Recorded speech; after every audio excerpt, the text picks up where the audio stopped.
Welcome in, everybody, to another edition of Sad Times. I tell you what, my voice is doing wonderful things these days. It's got a nice, beautiful tone to it. My name is Kevin. My full name, my first and middle name are Kevin and John. That will become very apparent. No, goddamn. That will become, you'll see why that is important. Jesus Christ. This is Sad Times. My name is Kevin John. I am your host. For those of you who have never listened to Sad Times before, here's a quick little primer. Each week we have a kind and generous guest who comes on to tell stories from their lives about times that were difficult, that they didn't know how to navigate through, painful, times that were angry, sad, times that they experienced a trauma that they weren't expecting. We have at Sad Times have guests who come on to tell these stories because these are stories that are truly universal, things that all of us go through and maybe we don't often talk about. We believe that speaking about these things will help people feel less alone because we all go through these sad and difficult times. So that's Sad Times. We do have a website. It is on the World Wide Web. It is www.sadtimespodcast.com. Check it out. You get all your episodes there. There's a place where you can register to be a guest. We can let you know how it works. And it will take you to all of the podcast platforms where we are, which is pretty much all of them. Please, if you have not, please subscribe. And if you do enjoy the show, please leave a lovely review for us. We would really appreciate it. And finally, please tell a friend or an enemy or an acquaintance because the goal of this show is to help people feel less alone. And if there are stories here that you hear that you think a friend would benefit from, please pass it along. All right, so that is, excuse me, Sad Times. Let's get to our sponsor before we welcome in our guest. Today's sponsor is my omnivorous and all-consuming book buying problem. While on the way to the studio, I stopped at a Walgreens looking for whipped cream and peanut butter and a Red Bull, healthy as always, and walked out with not only those groceries, but a 15th anniversary of a Stephen King novel I read half of when it came out 15 years ago. That's my omnivorous and all-consuming book buying problem. I will be found dead at the bottom of a pile of words.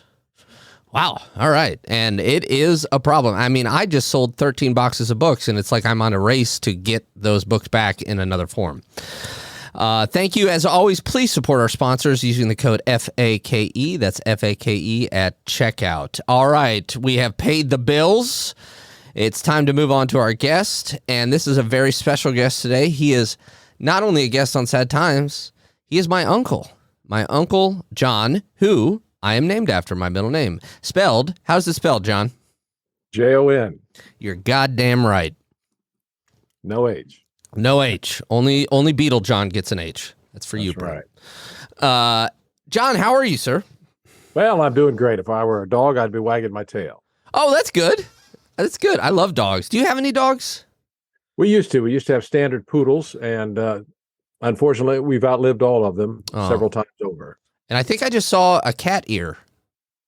Yeah, this is Cinderella, our rescue cat. Oh. She allows me to live here in the house. Oh, that's nice of her. Yeah. As long as I feed her, I'm okay. Does she give you the business if you don't feed her on time? Oh, man. She's all over my leg with her claws. Oh. So, yeah, she's got an inbuilt timer. Oh, isn't it amazing? I mean, I guess if I only got fed at a certain time, I would certainly know exactly when that was, for sure. Yeah. So, John, you are my uncle. You are on my father's side. Your older brother is my father. What is your older brother's name? Dan. Thank you for saying that. Or it's Mr. Crispin to everybody else out there, all right? That's right. Yes. We call him Big Dan, Diver Dan. Dan? Diver Dan, yeah. Oh, I don't know if I've ever heard that. That's an old nickname his cousin Roger gave to him.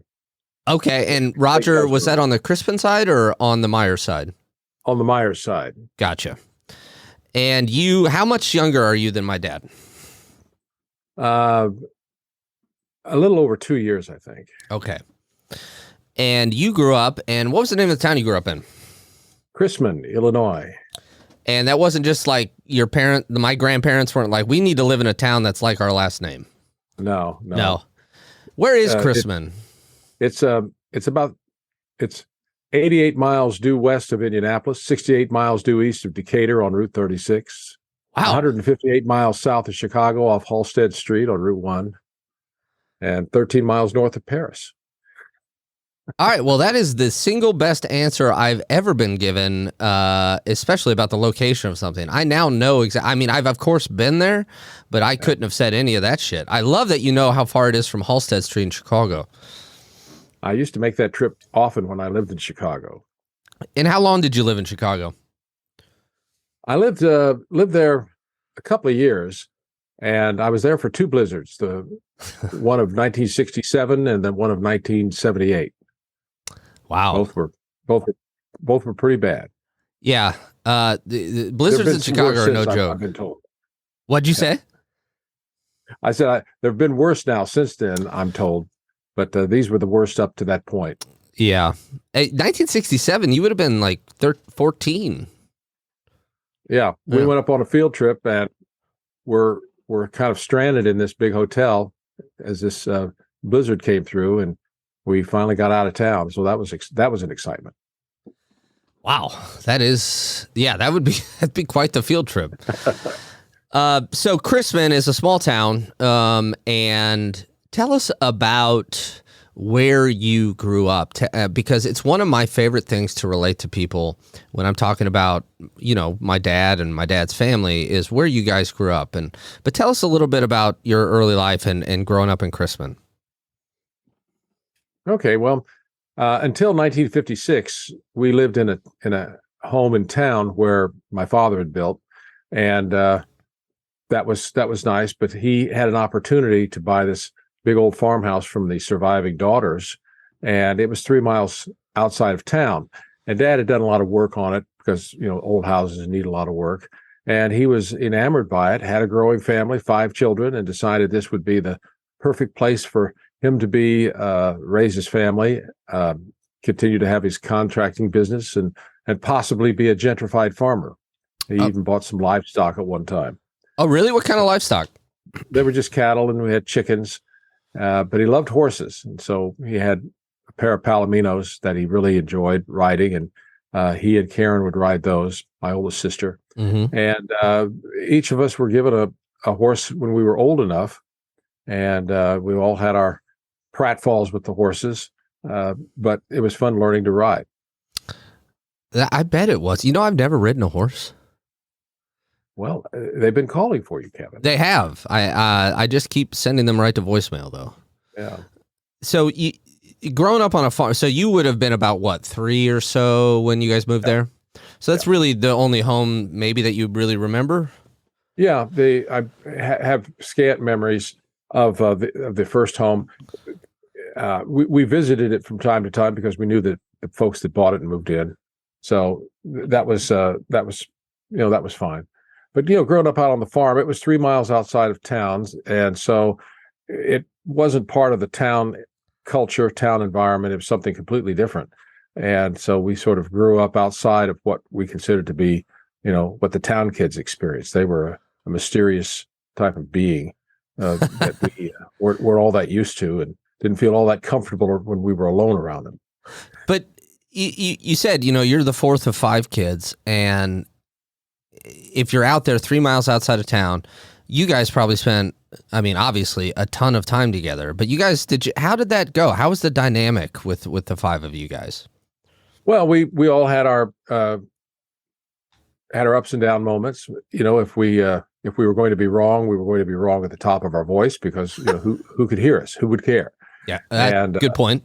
It was a big house, so whenever we wanted to talk to somebody, if they weren't in front of us, we would yell until we'd find them. And that was another sort of unique dynamic about growing up. So we had plenty of opportunity to sort of blow off the steam that might get built up.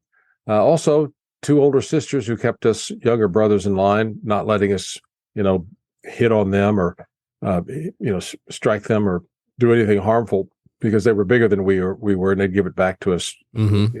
Worse. So we were mindful of that. For sure. And so you mentioned your dad. Look, anytime anybody says, oh, he built that house, I'm just kind of in awe of that. And I know that your dad did my grandfather, again, did a ton of that type of work. Tell us a little bit about the work that he did, and tell us a little bit about your mom, my grandma. Okay. Well, first of all, they were pretty remarkable pair. And they had met where Dad had been divorced for a little while, and a friend of his who was going to the University of Illinois had known my mother and her sisters, and he lived in a small town of Hume, which is right outside of Chrisman, and he was sort of in the doldrums about his divorce and what he was going to do next. And so my friend introduced him to Mom. They got along very well from the start, and the major stumbling block was what to tell her parents, that here he was a divorced man and interested in marrying her. Why these God-fearing Christians were not going to have any of that, she thought. But my father knew how to play cribbage and other card games that Grandpa loved, and so that's pretty much melted that barrier pretty quickly. Yeah, and he became part of the family, and the rest is history. and so they were married, and then, as you said, Karen is the oldest, and what's the age difference between Karen the oldest and Bill the youngest? Oh boy, about 8 or 9 years, maybe. Okay, and my dad, almost 9 years. 9 years, okay, and so let's see, Bill was Bill born right around when you guys moved into the big farmhouse? He was born a year after. Year after, okay. Yeah, he was. Interesting story about that. He was. He came along at a time when Mom had some very serious medical difficulties. Here she was carrying Bill and getting ready to have him deliver him in the hospital, and she had ulcers, and her brother had ulcers, and basically the only way to treat ulcers in those days is to remove as much of your stomach as was necessary to get rid of the ulcerated patch. So she had 3/4 of her stomach removed simply because if she didn't, people were at risk of bleeding to death in those days. So that now we have drugs to deal with this, but in those days they didn't. So she was all blue, and she, here she had these 4 kids, a 5th on the way. Dad was going through some financial difficulties because the economy was taking a downturn in the construction business, and so it was sort of a gloomy time. And Mom could really get gloomy, and so, but Dad always seemed to know how to say the right things. And he was visiting her, and he noticed that she was feeling sort of a little bit low, and he said, "What's wrong, Kay?" And she began to list the things that were not going well, and she wasn't able to be on her feet to help him and so forth. And Dad just looked at her and heard her out and nodded his head and finally said, Kay, I think that each one of our children is worth $1 million. And I think having this next one is going to put us into being a multimillionaire, thanks to you. Well, woo. Of course, that sort of melted away all of her angst and concerns. And she had Bill and raised him up, and he became a successful lawyer. So I guess his little pep talk did some good. That is what a wonderful thing to say. So was he always somebody who knew the right thing to say? I think so. He was a very taciturn man and didn't waste his words. But when he had something to say, it was usually pretty meaningful. Or you'd better listen. It was one of those right? Exactly. So you said there was an economic downturn in the construction business. So he was working construction. You guys, were you also working the farm at this time as well? Well, the farm was sort of, again, it was more of an expense, and the animals on it were to sort of, eat grass to keep trees from growing, that sort of thing. And so it was more of a sustainable venture rather than an economic one. The money was still made by building homes and schools.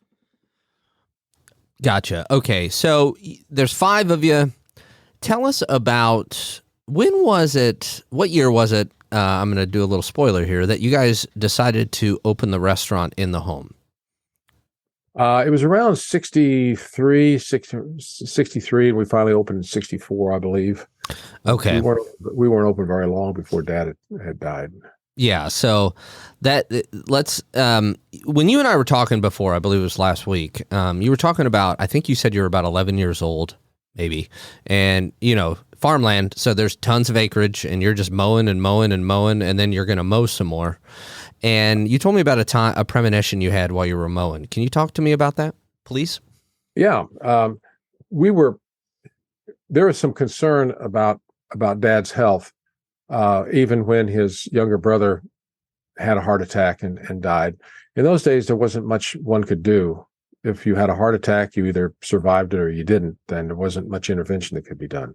So we were concerned, given Dad's family health history, about him. But he was still charging hard at it every day.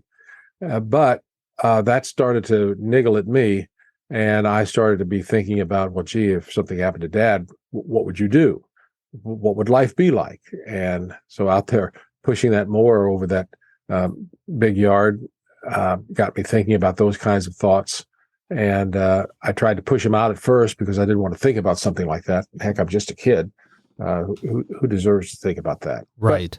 But the long story short, it eventually started to take hold. It did happen, and I was probably a little better prepared than I would have been. But how can one be prepared?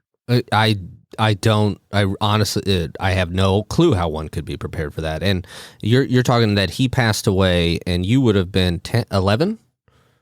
Yeah. And it was suddenly. It wasn't like, he's in bed and it took a turn for the worse. He literally was standing, and then he was dead. And my older sister Sally's room is next door to the bedroom, and she heard him fall. She heard and so she came in to see what was going on, and then came and got my other sister, who was across the hall, and they were all there, and Mom was hysterical, and they were trying to administer CPR on him, but Sally said he was already gone. So they were on the phone to try to get the right people there to help with the family support, as well as to get the body removed.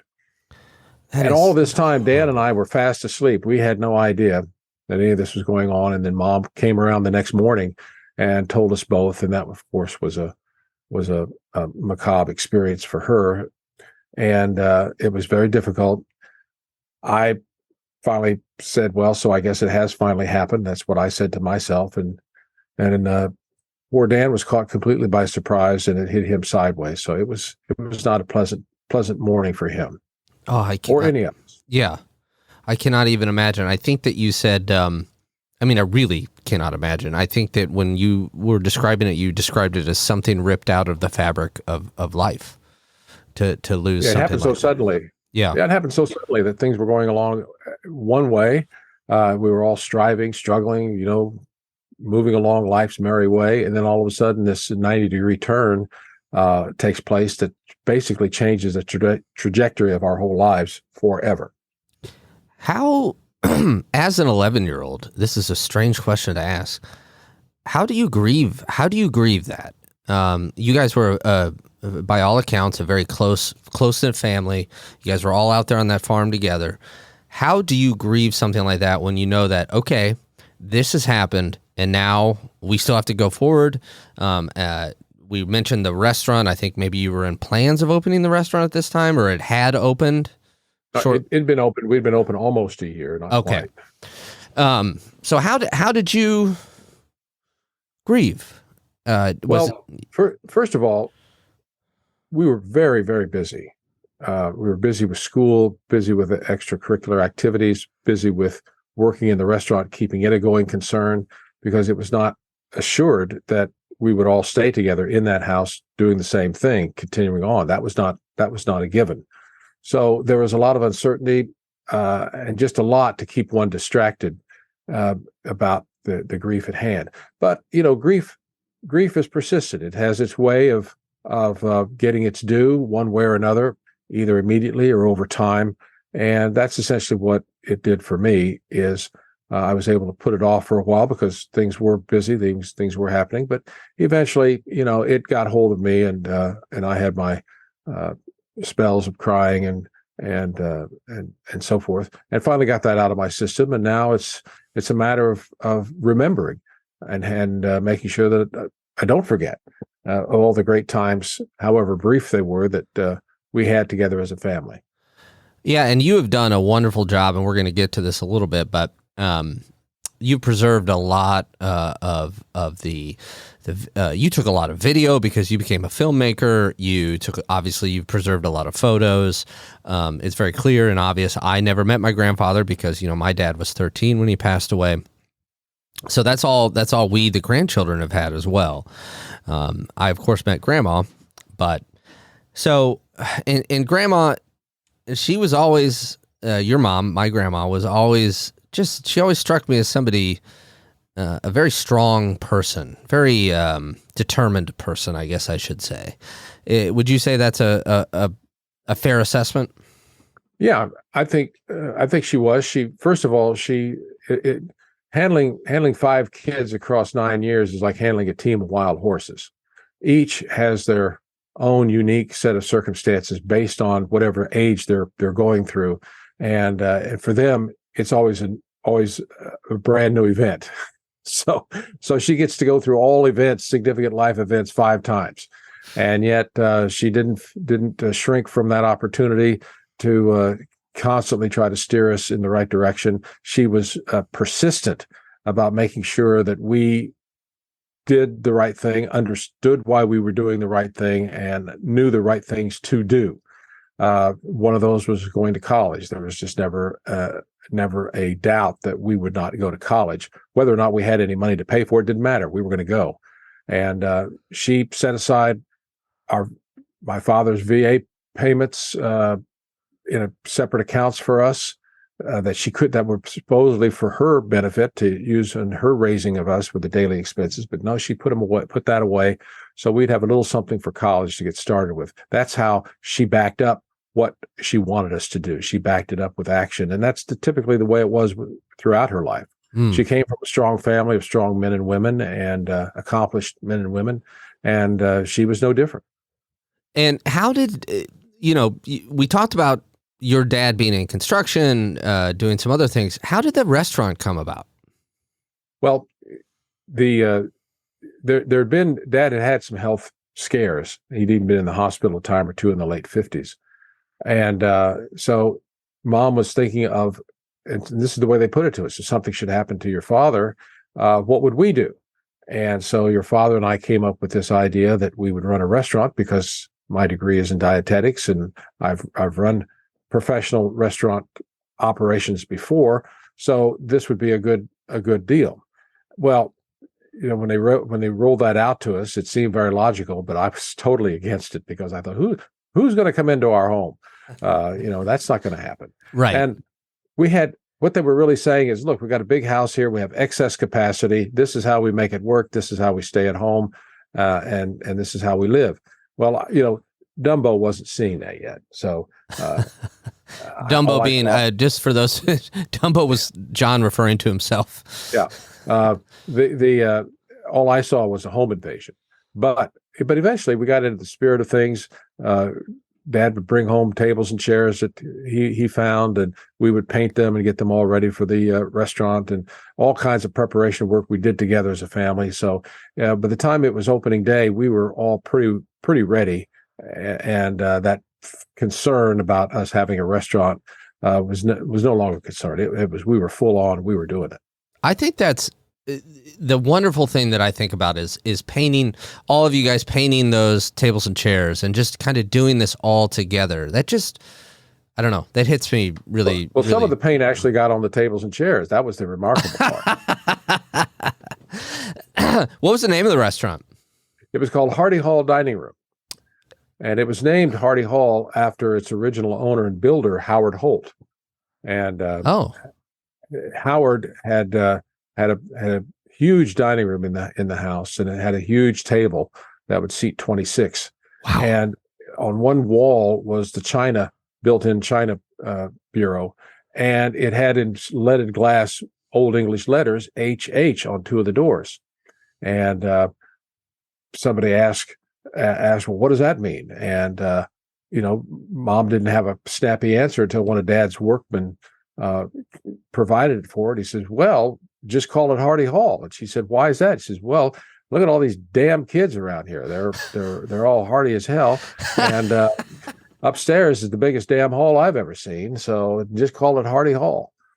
And it was a big hall with off which 5 bedrooms and 2 bathrooms were. So it was another whole living area upstairs. So the name stuck, and that's what we called it, Hardy Hall Dining Room.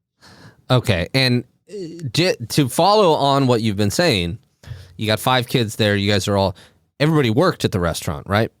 That's right. Tell me about and that. We all did to what our level of competence was, based on competency, experience, and age. I was young, so there wasn't much I could do except start off making drinks, iced tea, coffee, and salads and stuff that would support the effort. But I wasn't a main part of the effort until I became old enough to become a busboy, and then ultimately a waiter, and then ultimately running the dining room. And then ultimately, Mom say, "Hey, if you want this restaurant, I'll give it to you." And I said, "No, thanks. Thanks." And what did the other kids do? Well, Karen was the same way. She liked facing the public and getting in, interacting with them. Sally and Dan, they did not. They would prefer to stay out of the way. Dan, your father, was killer on grabbing hold of all the pots and pans and just cleaning the heck out of them. Yep. And he clearing the countertop of any dishes so that more dishes could be put there. He also developed a tremendous skill of cutting up whole chickens. He would go through a box of 25 chickens in no time to get them ready for Saturday night and Sunday morning. Sally was a tremendous cook. She had mother's gift for cooking, and so she really liked doing that. And she would fill all the orders and do a lot of the cooking. She and Mom would do a lot of the cooking. Mom also would hire a cook because the girls had to go to college and so forth. So it was a sort of like a road running through the restaurant of various people traveling along their way, helping out and enjoying the experience along the way. I would be remiss if I did not mention a few things here. Your mother's fried chicken recipe, which was passed down, of course, to you guys. My dad always made it growing up, and now my sister makes it all the time. She says hello, by the way. Oh, good. Well, yeah. Hello. Unlike you, she's not a doctor. So every time Dad would make that when we were kids, I was just like, oh, man. And with that gravy and those biscuits, oh, the best. And then Sally, I think, must have got this from your mom, the cinnamon rolls. Mm-hmm. Mm-hmm. Just the best cinnamon rolls you'll ever eat. And I'm not somebody who gets too excited about food, but those are 2 things that I always got very excited and look forward to. It just, your mom, my grandma, had such a talent for cooking, and it passed on, I know for a fact, to Sally and my dad. And I didn't know that about the chickens, but I've seen the man handle a chicken or 2, and he doesn't mess around. No, he doesn't, and he did it without one of those steel gloves. So he was riding without a net there. Your Aunt Sally actually did a video of how to cut up the chickens the way we used to cut them up at Hardy Hall. And so it's out there on the world famous Crispin Family website if you want to see it. Yeah, and I would like to see that because I haven't. And other things that are there too. I want to get across Hardy Hall. That home you lived in was huge. It was huge. I've only been there, I think, maybe twice. Mm-hmm. But it's very large. So when people say, what, they had a restaurant in their home, it was a very big home that could accommodate a small restaurant. Yeah, we could seat 100 at any given Okay, time. A big restaurant. Big risk. Yeah. Hardy Hall was a big brick farm home built in 1908, and it had 32 rooms in it, 3 stories. 11 rooms alone were in the basement, and it had a ballroom on top. Mm-hmm. And it had these huge porches, 2 stories of porches that would jut out from the north and the east and the west, and another big porch that jutted out towards the north, or the west rather. And it was just a grand place, and we as children would have our parties out there with during high school and grade school, and it was just a great place where kids could go. And again, it was a restaurant, so we had most of the townsfolk had eaten out there a time or two, one time or another. So it was a great gathering place. It was ideal for all the things we used it for, and it provided a means of entertainment and fellowship and engagement during a time just before everything went to hell. in the world before social media came in and dispersed everyone. This was always, well, where are you going? What are you going to do? And so forth. That was always the question. And people did not want to miss out. They wanted to be where others were going. And Hardy Hall was typically a place where many went and had fun. A place where people gather, right? That's right. And that's a wonderful thing. So you guys, you worked your way up in the restaurant. At that time, as you're getting older, going into your teens, getting ready, as you said, to go off to college, did you find yourself talking to your siblings at all about the loss of your dad, or was that not something you guys could really comprehend to talk about? Well, we would talk about it whenever the mood struck us, and even now we still talk about it. We talk about maybe how our lives might have been different if he had lived a few more years, and what he would have thought of his grandchildren, like you and Kelly and others. What would have been his opinion, and how would he have been that positive force to help shape your life, along with others in the family who shaped your lives, and so forth. Those are the kinds of things that we would talk about, and it's nice to imagine, but they're harmless, and they're not bitter. We're not bitter because he left us too soon. It's just life. Yeah, that's what happens. Yeah. So, but talking about it is coping, and I guess since we have talked about it at length over the years, that must be our way of coping without saying we're coping. Yeah, I mean, it of course, and as you say, shared memories. You guys are thinking back on all those good times that you had with Dad. I love thinking of the image of Grandpa and Karen riding out on the horses. That just I don't know, warms my heart, I guess you could say. And did you ever dream about your dad? Oh yeah, a lot, particularly after he died. He would show up, and sometimes he'd bring suitcases and he'd put them down, and I would say things like, "Well, so you're coming back for good this time. You're going to stay this time." And being the taciturn fellow that he was, he never really would say one way or another. And soon that question would be forgotten, and I would be engaged in being together with him, and then all of a sudden he was gone. And that happened each time. So that's what would prompt that. It's interesting. I mean, the brain. It's the brain is. I'm no expert, of course, but the brain is like processing through that loss, and that's one of the way that it does that. I find it very fascinating. So as you were. So now it's just your mom, the five of you, and then your two older sisters are going off to school. Then Diver Dan, and then it's your turn. So what was your thinking when you were going to college? What did you want to do? Well, I wanted to be a filmmaker, and I wanted to go to a university that had a cinema program. SIU at Carbondale was one of those. I'd originally considered UCLA and USC, but they were so far away, and nobody really understood where I was coming from. To basically say, "Hey, go for it. We get you," and so forth. So I thought, well, I'll go to a state school. Thank goodness it has a program, and that's where I'll learn the art and craft of making motion pictures. A great film program. It's always, or I don't know about always, but it's often been known for its film program. Yeah. What was your mom's reaction when you told her that you were going to study film? She said, "I don't care what you do as long as you go and graduate from college." Okay. So she was behind you. Just get that diploma. Oh yeah, she was like, you can do anything you want. If that's what you want to do, that's fine. Just make sure you get a degree. And I said, okay. And so you go down there, you get your degree. You're a proud Saluki. Hell yeah. And where did that take you then?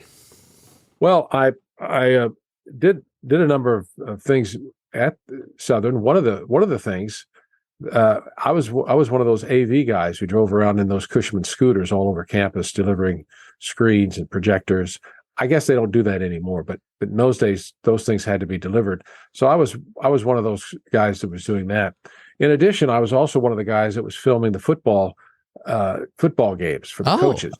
And again, that was a way for me to improve my chops with cameras and just a whole way of using film and so forth.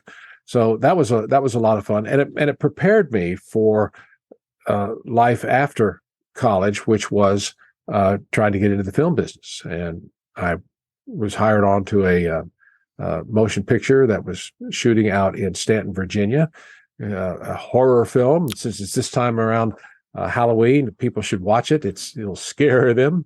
It's called The Redeemer, Son of Satan. Whoa! So, is that about me? That's No. Wait, sorry, my dad's not Satan. Yes, Kevin, the Redeemer, Son of Satan. Brent is writing the title down right now. And I think you can get it on Amazon Prime. I'm not sure. Okay.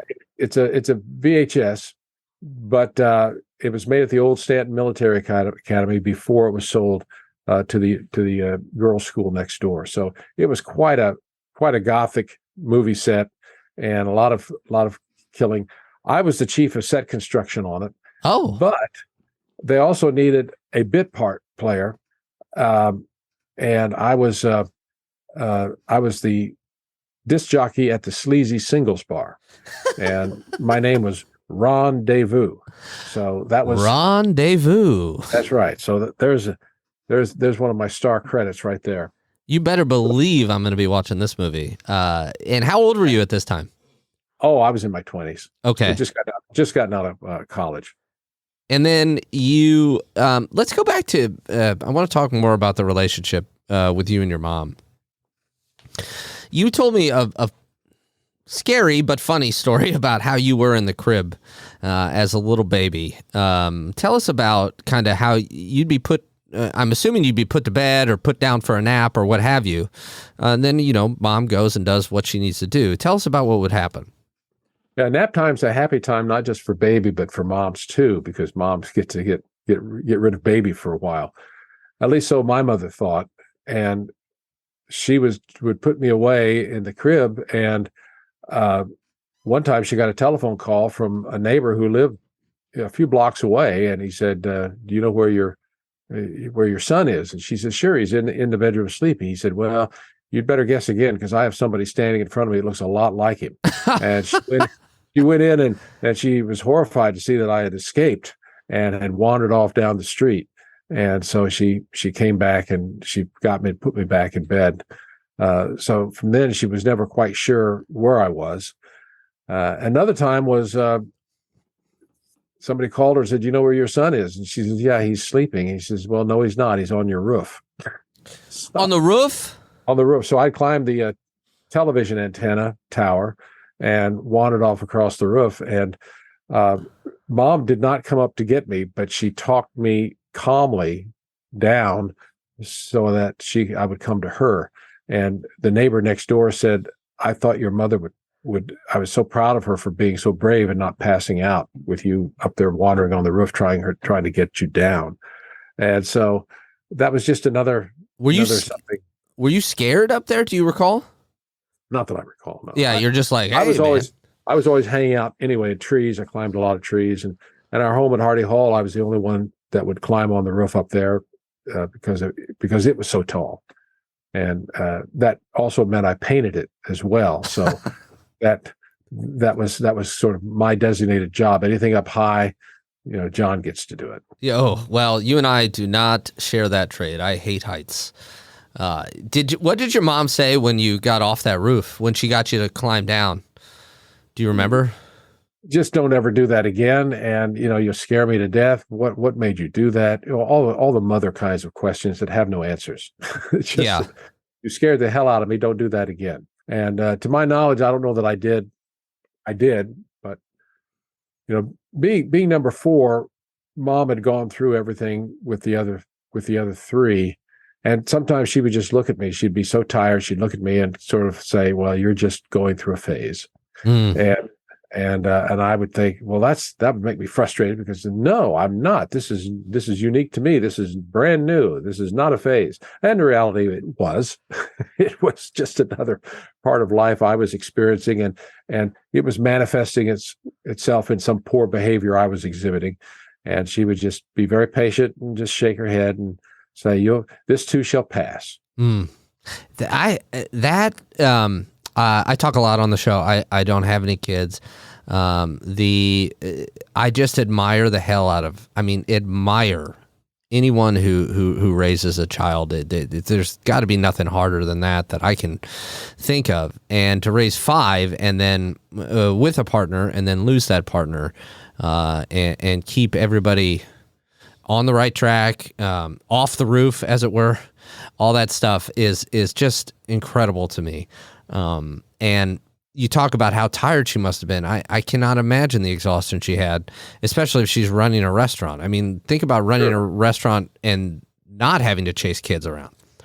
Well, she was up every morning making pies at 6:30, and that also meant she was up early enough to make us breakfast to go to school and get our sorry butts out of bed, and so forth.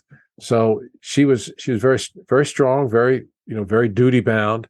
And this was all in the midst of a lot of financial uncertainty.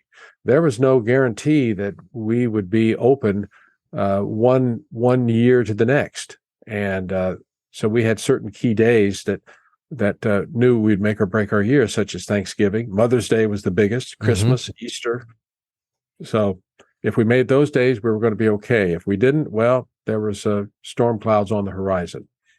And did you guys as kids always feel like, yes, there is that risk and that may or may not be the case, but you always felt confident that your mom would see you guys through it? Oh yeah. There was no question. We knew that as long as we put in the work, the results would be that things would be fine. And gotcha. We sure did put in a lot of work. There was just never seemed to be a waking moment when we weren't engaged in something. Well, speaking of that, there are such wonderful videos from around, I think when you were about in high school, maybe early college.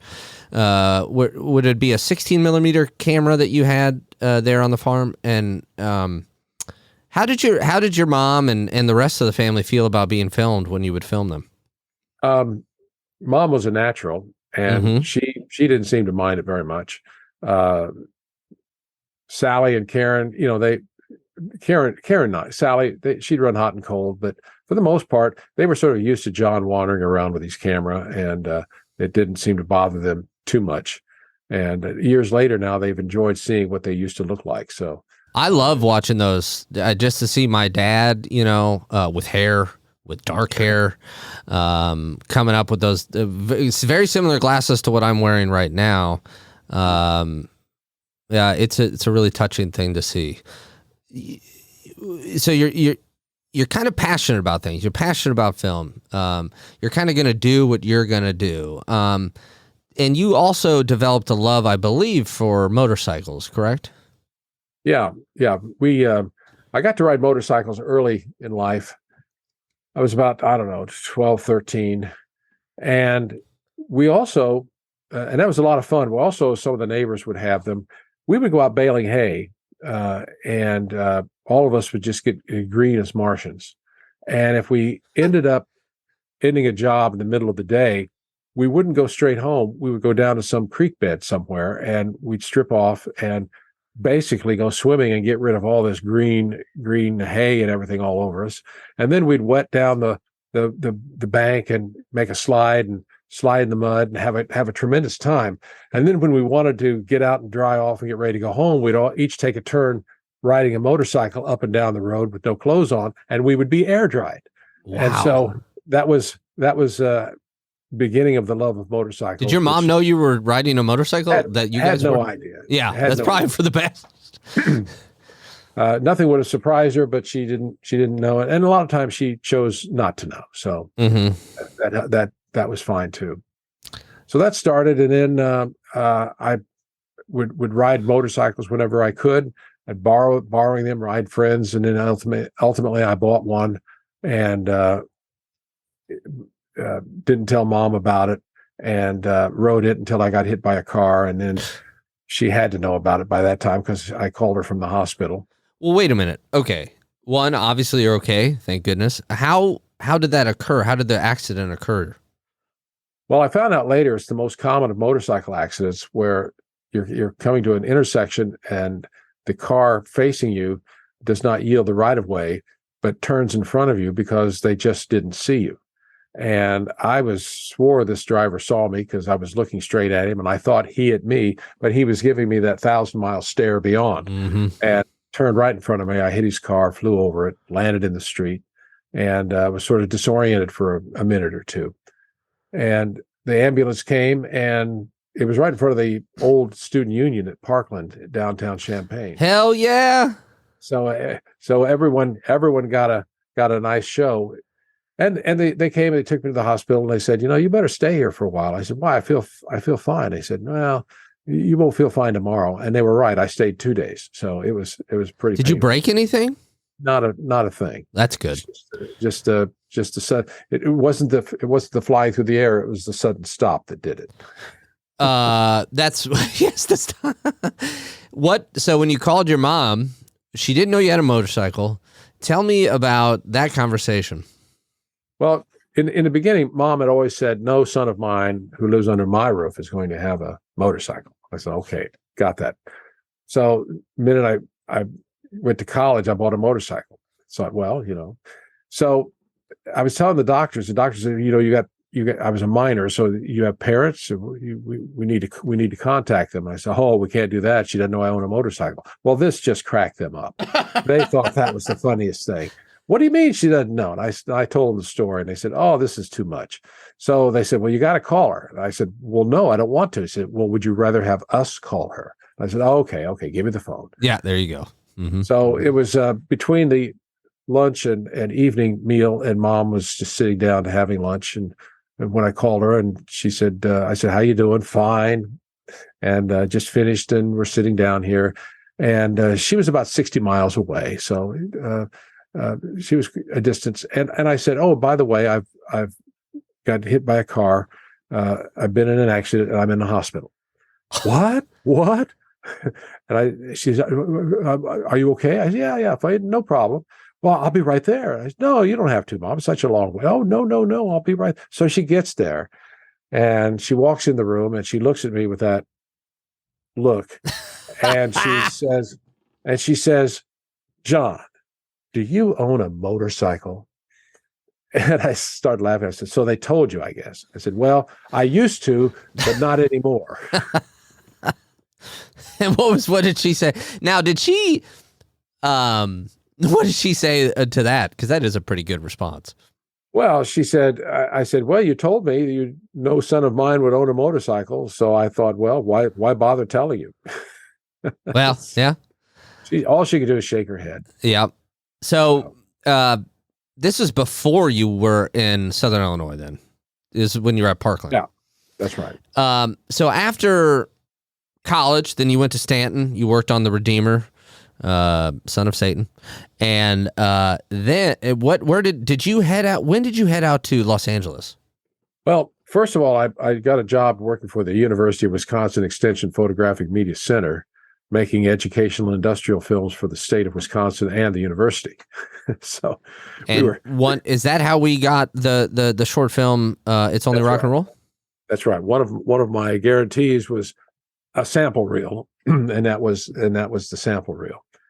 And so that put me, we were in film all the time, four or five film projects at a time. So it was wonderful. And then I moved from there after a couple of years to Chicago to shoot commercials for Ken Ansel in the shooting gallery. And then from there, I experienced the blizzard of '78 and said, I got to get out of here. So I hopped on my motorcycle and rode it, my new motorcycle, and rode it to California. Oh, tell me about that trip. Was that, I'm not one for motorcycles, but I've been on them. Was that just a wonderful, how was that trip? How long did it take you? Well, it took me 6 weeks because I wasn't in any hurry. And I had driven across the U.S. a couple of times in a car back in high school. And I thought, wow, this would make a tremendous motorcycle trip. So ever since the time I was 16, I was always fantasized about that. When I got the opportunity, I jumped at it, shipped all of my goods out there, my belongings by Amtrak freight, and nice. And rode out there to meet it at Union Station with my motorcycle and a truck. So it was great. I don't regret it. So saw tremendous scenery in Colorado and in the flatlands of Kansas, and just California is magnificent. The desert was beautiful. Would you just do a lot of camping? Not a bit. When you're riding a motorcycle all day, the last thing you want is the cold, hard ground of a campground. Fair. I wanted a warm shower and a warm bed, and that's what I got. Yeah. And it was vivifying for the next day's ride. Oh, I bet it was. And it was out there that, correct me if I'm wrong, it was out in California where you met and got married. Is that correct? Yeah, I just started my MBA program with Pepperdine and was getting ready to go to the first week of classes. And I got introduced on a blind date to my soon-to-be wife. And we were talking on the phone back and forth. She had just moved from San Francisco to Laguna, and that was about an hour's drive from LA where I live. So we were talking about how we would get together, and we finally worked it out on the Memorial Day Monday weekend. And I rode my motorcycle. By this time, I had a Harley, and rode it down to Laguna because I hadn't gotten my ride in yet on the long weekend, and met her and didn't know that she didn't like motorcycles. So, but as I started stripping off all the leather gear and helmets and stuff, she saw that her dog and me got along really well. So what kind of dog?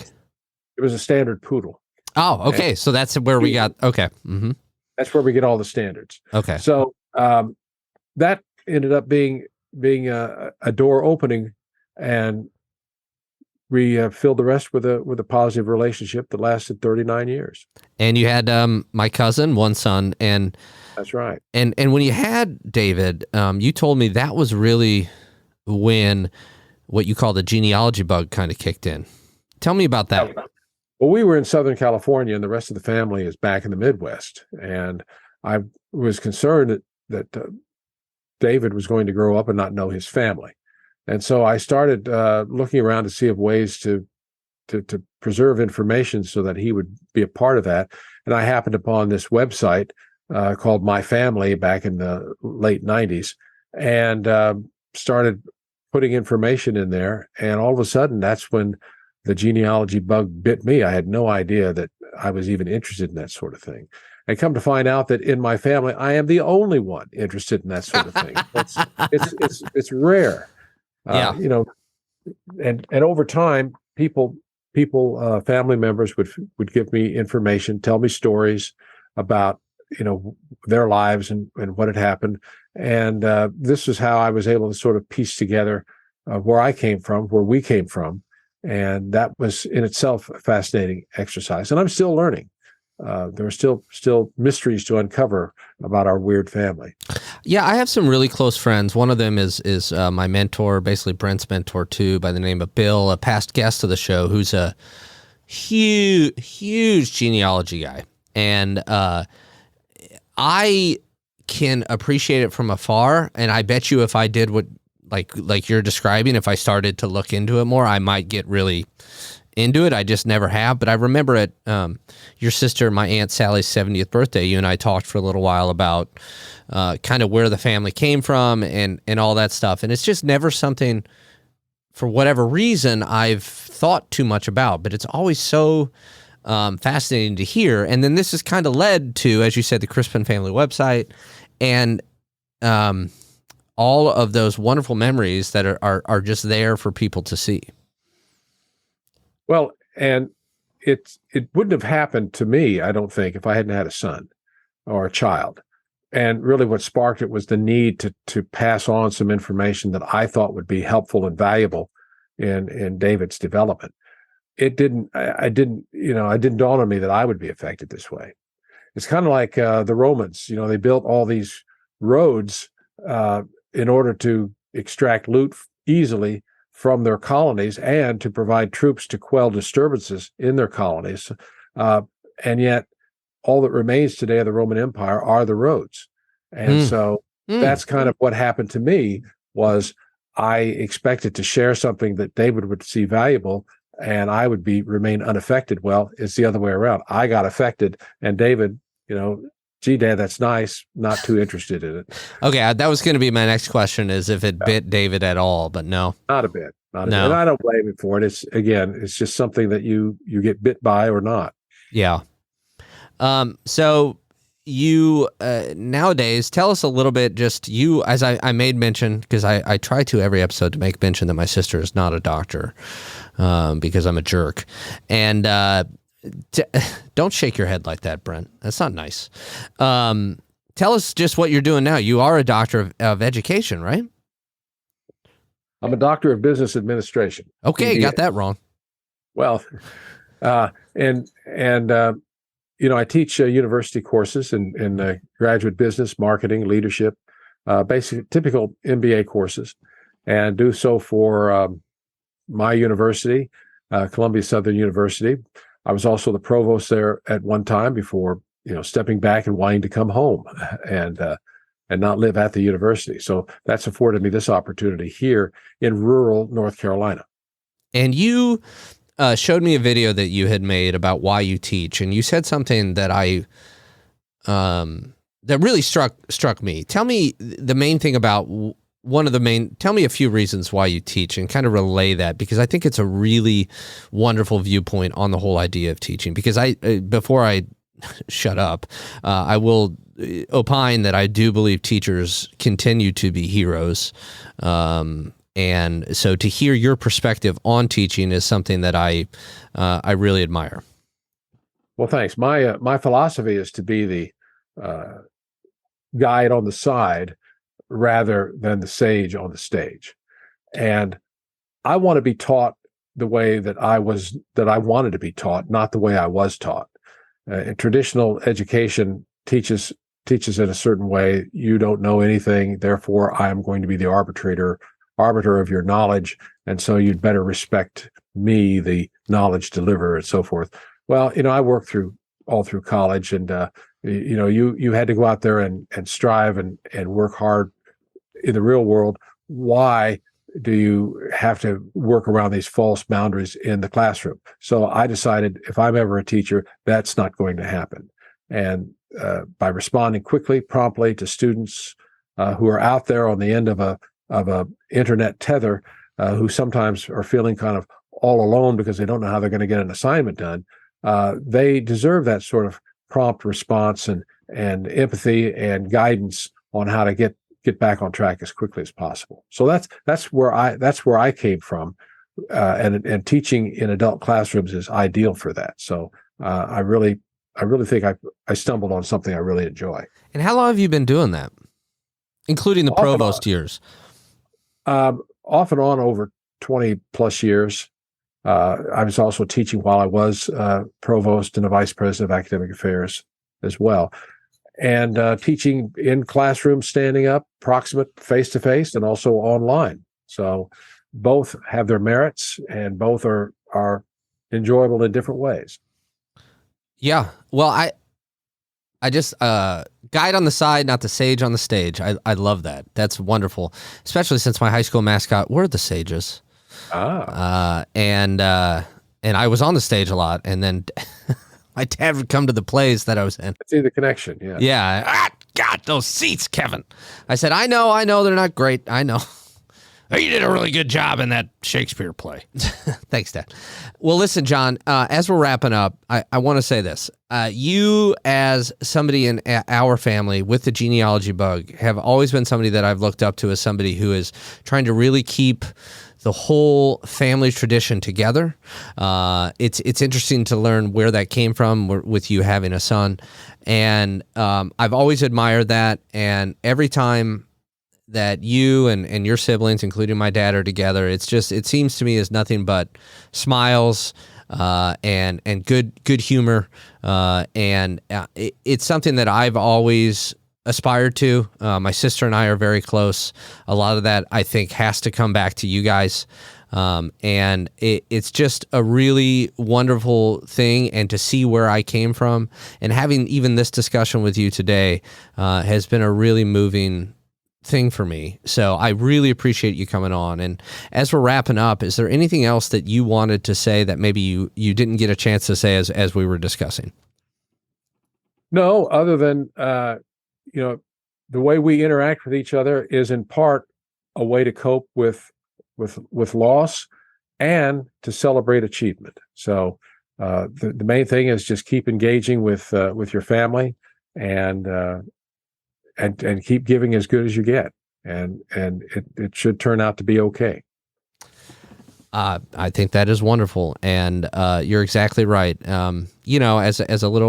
As a younger man, sometimes I would be like, yeah, well, family, whatever. But no, that's not the case for me at this time. And my family and my friends mean everything to me.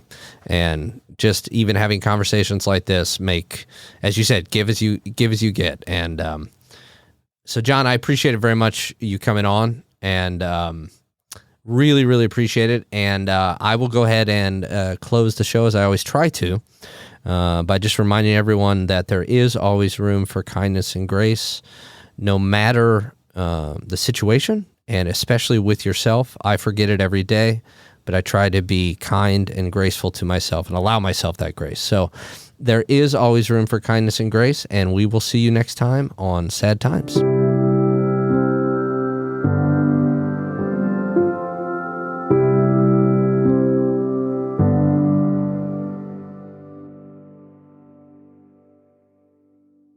You've been listening to A Fourth Hand Joint.